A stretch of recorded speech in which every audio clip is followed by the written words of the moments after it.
Michelle, Ms. Mayor, I move that Jeff B. Kraft be appointed immediately.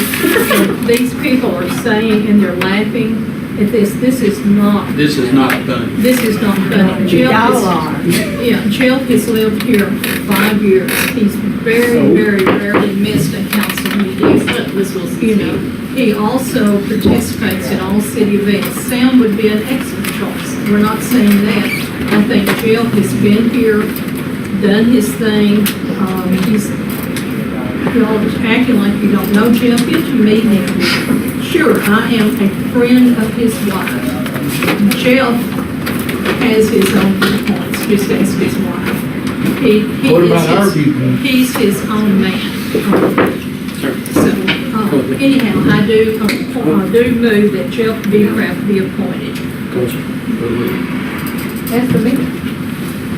Are you arresting him? Ma'am, come over there. Or do I have to leave Michelle? Ma'am, I need everybody to just be quiet right now. Okay. Please. come with She me. told me to be quiet. I said come with me. She's the mayor. Come with me. Now. I have bail money.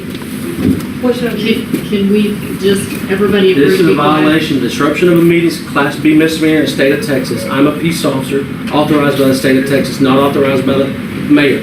I'm asking you to step outside. I'm not arresting you this time, but I'm asking you to step outside. And if you resist, you will be arrested. Here you go. No, I'm gonna.